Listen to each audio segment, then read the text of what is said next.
இந்த வீடியோ பார்க்க உங்களுக்கு என் வணக்கம். இப்போ என்ன பார்க்க போறேன்னா, டைலரிங் மிஷினில் வந்து பெரும்பாலும் வந்து நிறைய பேர் சொல்கிறது வந்து அடிக்கடி லூசு தையல் வருது, தையல் குத்து விடுதுன்றாங்க. அதுக்கு வந்து நான் ஒரு 4 டிப்ஸு சொல்கிறேன், அது மட்டும் ஃபாலோ பண்ணுங்க. ஃபஸ்ட்டு டிப்ஸ் என்னன்னா, இந்த நூல் மாட்டம் இல்லைங்களா, அந்த இடம் இந்த அட்ஜஸ்ட்மெண்ட்டு இதை வந்து நூல் எதனா இருக்கான்னு பார்த்துக்குங்க.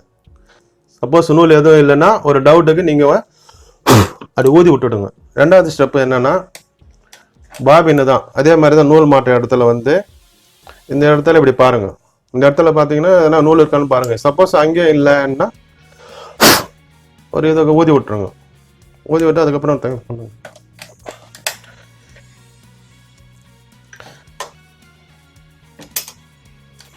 ஏன்னா இந்த மிஷினில் வந்து லூசு தையல் வந்தது, அதுக்கு நான் உங்களுக்கு செஞ்சு காட்டுறேன், அது பாருங்க. இது ரெண்டும் பண்ணி இது சரியாகலைன்னா அடுத்தது என்னன்ட்டு நான் இந்த வீடியோவில் காட்டுறேன். இது ரெண்டும் பண்ணி இதில் சிக்காக தான் வருது.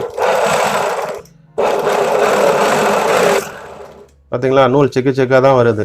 இதை வந்து தச்சிங்கன்னா உங்களுக்கு எப்படி சரி பண்ணுறதுன்னு நான் காட்டுறேன்.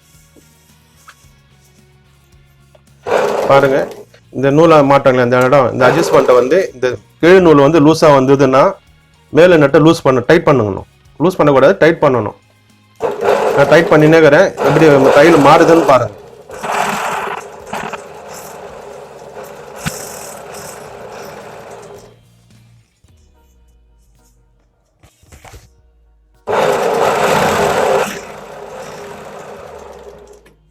வருதுங்களா? இதுதான், இது சின்ன சின்ன ஃபால்ட்டு தான் வந்து நிறைய பேர் வந்து மிஷின் சரியில்லைன்னுவாங்க. இது சின்ன ஃபால்ட்டு தான் வந்து இந்த தையலுக்கு பாருங்க, இது எவ்வளோ லூஸாக இருக்குது, இது கரெக்டாக இருக்குது. அதே மாதிரி இது வந்து கீழ்த்தையல், இந்த கீழ்த்தையல் வந்து மேலே டைட் பண்ணணும். அதே வந்து மேல் தையல் வந்து லூஸாக வந்ததுன்னா மேலே இந்த நெட்டை வந்து லூஸ் பண்ணணும். இது லூஸ் பண்ணிங்கனாலே போதும், மேலே இருக்கிற தையல் சரியாயிடும். கீழே லூஸாக வந்தால் மேலே டைட் பண்ணணும், மேலே லூஸாக வந்தால் மேலே லூஸு தான் பண்ணணும். இது மட்டும் ஃபாலோ பண்ணாலே போதும். அப்படி பண்ணி உங்களுக்கு சரியாகலைன்னா பெரும்பாலும் வந்து ஊசி வந்து 16 தான் போடுவாங்க. அந்த 16ஆம் நம்பர் ஊசி எடுத்துட்டு நீங்கள் 18 போட்டு தச்சு பாருங்க. இந்த ப்ராப்ளம்லாம் அவாய்ட் பண்ணலாம்.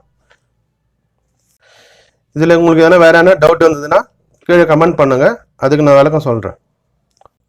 ஸோ இப்போ நீங்கள் வீடியோவை பார்த்துருப்பீங்க. உங்களுக்கு இந்த வீடியோ பிடிச்சிருந்தா மறக்காமல் இதுக்கு ஒரு லைக் கொடுங்க. உங்களுக்கு இதே மாதிரி டைலரிங் சம்மந்தப்பட்ட வேறு ஏதாவது வீடியோ உங்களுக்கு தேவைப்படுதுன்னா அதை கீழே மறக்காமல் கமெண்ட் பண்ணுங்கள். அது எல்லாத்தையுமே நாங்கள் வீடியோவாக பண்ண ட்ரை பண்ணுறோம். அண்ட் அது மட்டும் இல்லாமல் இந்த சேனலை வந்து உங்களுடைய ஃப்ரெண்ட்ஸ் அண்ட் ஃபேமிலி மெம்பர்ஸ் கூட ஷேர் பண்ணிக்கோங்க.